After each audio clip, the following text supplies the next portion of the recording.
Ok, en este video lo que voy a hacer es transformar este vector y dar, básicamente, un concepto matemático acerca de transformaciones de un vector hacia, bueno, en este caso de un vector, básicamente rotación de un vector y generalizarlo a n dimensiones con un ejemplo, ¿no?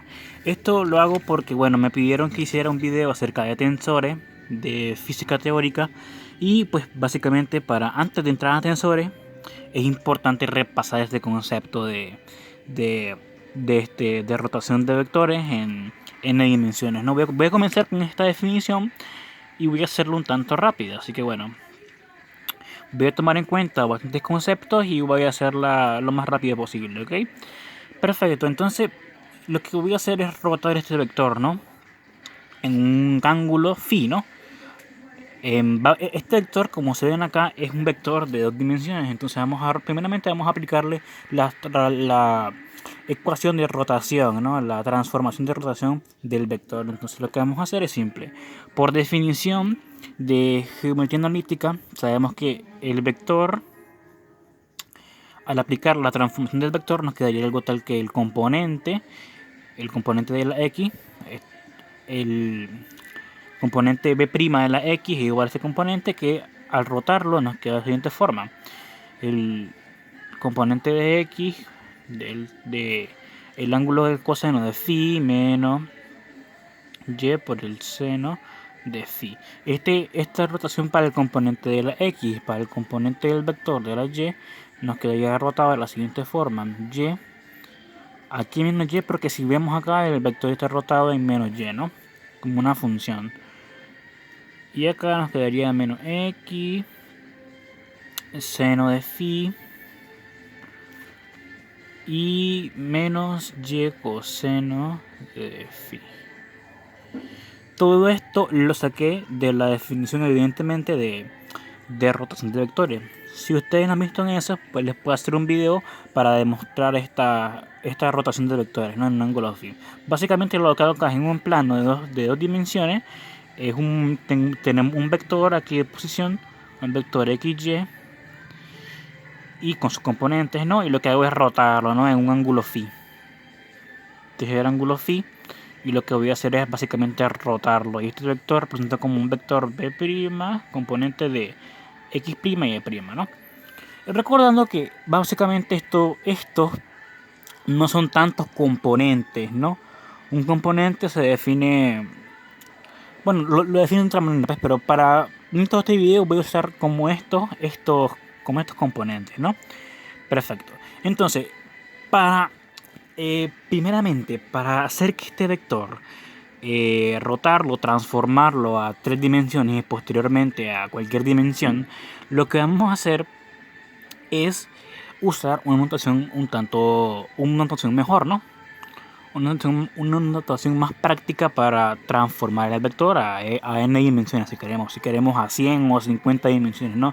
Pero para esto vamos a usar una notación y vamos a reemplazar todas estas variables para encontrar una expresión que sea un poco más amigable y va a surgir algo muy bonito, ¿no? Perfecto, entonces para esto lo que voy a ocupar es básicamente voy a nombrar a tanto x como x sub 1 y la variable y o el eje dimensional y como x sub 2, ¿no? Esto lo hago para generalizar las dimensiones, ¿no? Y no poner letras, sino que poner x como dimensiones, o mejor dicho, el x inésimo es una dimensión inésima, ¿no? Así sea 50 dimensiones, pues una dimensión inésima para este método, ¿no? Y voy a reemplazar esta constante, voy a reemplazar los siguientes parámetros de coseno, voy a ponerlo por acá como constantes, ¿no? Estos cosenos, los senos y cosenos de los phi, voy a reemplazarlos como constantes. Entonces nos quedaría una constante a 1, 1 como coseno de phi. También voy a pasar la constante 1, 2 como seno de phi. También en un renglón otra constante seno de phi, y acá otra constante 2, 2 como coseno de phi. ¿Para qué hago esto? Lo hago básicamente para cuestión de notación. Ya van a ver por qué precisamente sustituyen esto. Pues bien, si nosotros sustituimos o reemplazamos todas estas cuestiones, todas estas notaciones que hicimos acá, nos va a quedar una expresión, o esta expresión que está acá de transformaciones o rotación, nos va a quedar de la siguiente forma. Como x', que es esto que está acá, esto, x1', recordando que reemplazamos tanto estos como estos que están acá, ¿no? Entonces x' nos quedaría como la constante 1, 1, x1,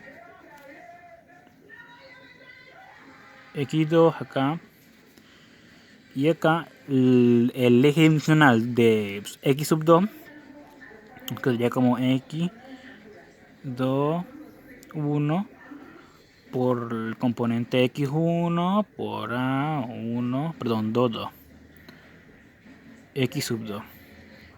Ustedes pueden comprobar que lo que hice acá es básicamente sustituir todo esto en esta ecuación que está acá y no que esta ecuación que está acá. Si ustedes lo pueden demostrar, que yo, bueno, voy a omitir esa demostración, pero ustedes lo pueden hacer en su casa y ver que es verdad, ¿no? Entonces, nos queda esta expresión, que nos fijamos que se asemeja a una combinación lineal, ¿no? O sea, vemos acá que esto es nada más que una o sea, que este eje dimensional al tener constante no es nada más que una combinación lineal de los ejes con unas constantes que son estas. Pero para hacer esto, para tener sentido a esto, para ver una relación entre la constante y generalizar la ecuación, necesitamos encontrar una relación entre las constantes, dicho de otra forma, ¿no? Entonces vamos a hacer eso. Básicamente, recordemos que seno y coseno se pueden relacionar de muchas formas, como el ángulo de, por ejemplo, de un punto, el ángulo de cierto grado, de cierto radián, más 2 pi, bueno, en radianes, ¿no? Entonces, podemos atribuirle a una constante, vamos a generalizarla a enésima. O sea, esta es la constante enésima. O sea, esta constante representa cualquier constante que esté en esta ecuación lineal, en esta relación lineal. Y esta constante se va a relacionar tal que, como el coseno básicamente el coseno, entre el eje, o en este caso el componente enésimo primo, entre x sub j, ¿no? Aquí lo que representan básicamente estos dos son tanto este eje dimensional como una de las variables, ¿no? Perfecto, entonces, como la variable segunda en este caso. O la variable opuesta, ¿no?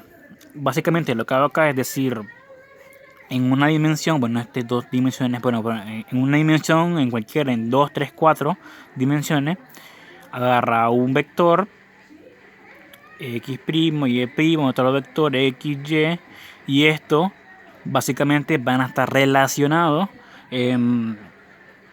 como o mejor dicho, el coseno de esto de phi, que phi es esto, va a ser la constante enésima de esto, ¿no? No sé si me entendieron, pero bueno.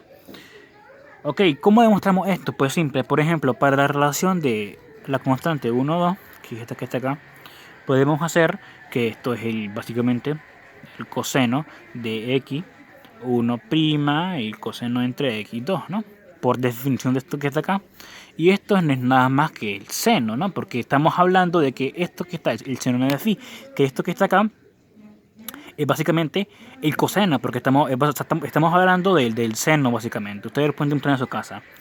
Y de igual forma, acá, en la 2,2, en la 2,1, por definición es el coseno de x2 entre, bueno, x'2 y x1. Que esto es básicamente como decir el coseno de phi más 2pi, que es porque se rota, ¿no?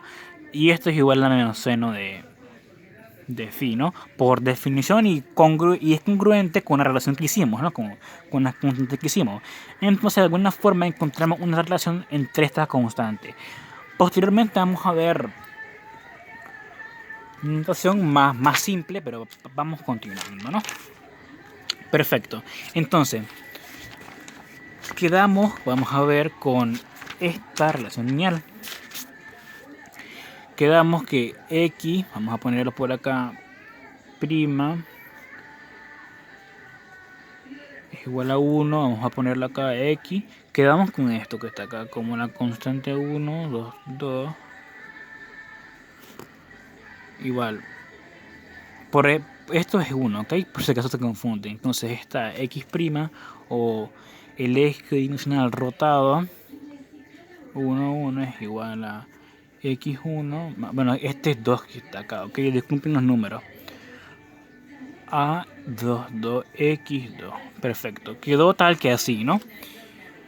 Básicamente esta expresión es una expresión de la misma forma para básicamente es una expresión para rotación, ¿no? De un vector, como dijimos, ¿no? Y esto, por definición de combinación lineal, lo podemos expresar en términos generales. Si ustedes estudiaron un álgebra lineal, o bueno, si recuerdan alguna clase en la que vieron una combinación lineal, se define básicamente como la suma de todos sus componentes ginésimos, ¿no? ¿A qué me refiero con esto? De manera general, podemos hacerla así, por definición de combinación lineal, ¿no? Que dada una x sub i, vamos a poner en este caso como prima, para representar esto, es básicamente la suma desde j1 hasta n veces, ¿de qué? De esto que está acá. Y j por xj, ¿no? Y esto, bueno, aquí no es n, sino que tratamos con 2, podemos ponerle únicamente 2 en vez de n, ¿no? Pero bueno, n también concurrente porque serían como n veces, o sea, n constantes y n variables, ¿ok? Y este es definición, esto es básicamente para representar cualquiera de estos ejes dimensionales, ¿no? O para representar cualquiera de estos, una de dos ecuaciones. Y para hacerlo de una manera más general, podemos ahora sí, sustituyendo este vector, en este caso este vector va a ser nuestro vector transformación de n dimensiones. Entonces, en vez de llamarlo un vector rotación así normal, vamos a llamarlo como un vector cualquiera de n dimensiones como bi, ¿no? Va a ser igual a ¿qué? A la suma, por definición de convención lineal, como a la suma. Vamos a hacerlo más por acá, ¿ok? Por acá no hay espacio, ¿ok? Vamos al vector que representa cualquier componente de cualquier dimensión. En este caso, la dimensión que vamos a transformar es como la suma desde j, de un j inicial de 1 hasta n veces, en su di a enésima j, por el vector que ahora recordemos que sustituimos esto que está acá, este x' y, como un vector cualquiera, un vector en n dimensiones, ¿no? Un componente, mejor dicho. Un componente cualquiera en n dimensiones. J. Y nos queda de manera general representado así esta combinación lineal. Ahora, lo que voy a pasar a hacer es hacer una relación en coordenadas cartesianas. Para esto voy a ocupar evidentemente derivadas parciales y cálculo básicamente para expresar esto de una forma más técnica y rigurosa, ¿no? Entonces, voy a omitir la demostración y esas cosas, pero básicamente por coordenadas cartesianas definimos, básicamente podemos definir el coseno, decimos que el coseno de phi,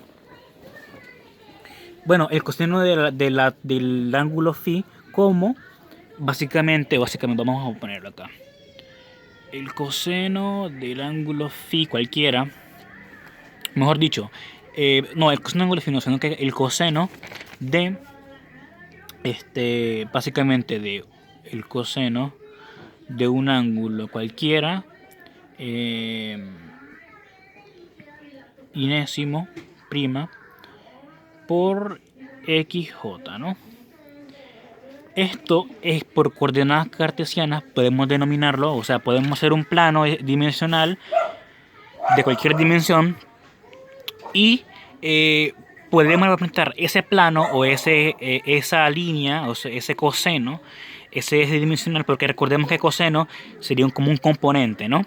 Ese coseno que está aquí es un componente, entonces ese componente lo podemos representar parcialmente como otro componente. Y entonces aquí introducimos de parcialmente, podemos introducir la derivada parcial para representar ese vector. En este caso, podemos decir que la derivada parcial de inésimo término entre la derivada parcial de XJ, ¿no? Vamos a ponerlo más abajo, ¿ok? Entonces, el coseno, decimos que el coseno de entre una dimensión, entre un componente x inésimo, XJ, es congruente a poner básicamente en sus términos parciales y prima entre x j. Ahora recordemos que esto, tanto xj como en prima, representan componentes como acá, ¿no? Como en este caso a sub i, ¿no? Y esto también por definición se puede escribir como la derivada parcial de j entre la derivada parcial de x prima, ¿no? Perfecto. Esto que está acá, lo que escribí no es un poquito riguroso, pero bueno, ahí voy a demostrarlo en otro video. Para el mérito del video voy a tomarlo como verdad, ¿no? Perfecto. Y como definimos, y a su vez como definimos a un término, en este caso a la constante de esta combinación lineal, a la constante, en este caso inésima, j, como directamente como el coseno de x y el coseno de xj, aquí es prima, sería básicamente como la derivada parcial de x' entre xy, entre xj, ¿no? Y esto evidentemente en coordenadas cartesianas, o sea, lo que hicimos acá fue sustituir o demostrar de alguna forma, no lo demostré, pero sí hicimos que esto y este coseno que está acá, recordemos que esto lo que hace es que nos da un nuevo componente, este coseno entre estos dos componentes, nos da otro componente vectorial en n dimensiones, y ese componente de n dimensiones lo podemos representar como la parcial, ¿no? O sea, recordemos que la derivada parcial nos da una componente, en este caso, nos da una componente, ¿no? La derivada parcial respecto a esto, entre esto, pues es básicamente una componente que es congruente con este coseno que está acá, ¿no? En coordenadas cartesianas. Y sustituyendo este término nos quedaría básicamente que nuestro vector o nuestra transformación nos quedaría como de cualquier vector nos quedaría como una suma de j de un número inicial hasta n veces y de la derivada parcial de x entre la derivada parcial de j por este vector que está acá, que representa básicamente el eje dimensional enésimo. Ok, perfecto. Y básicamente nos quedaría así, ¿no? Y esta nos quedaría de esta forma, ¿no? Esto es importante, este concepto de transformación en n dimensiones es importante en este caso en física teórica, porque en el próximo video que voy a hacer voy a hablar de tensores y voy a hacer un ejemplo, una analogía con la ley de Ohm, la ley de campo de Ohm, ¿no? De campo eléctrico de Ohm. Y es importante que para definir tensores ocupemos esta transformación o esta transformación de un vector a n dimensiones, ¿no? Ok,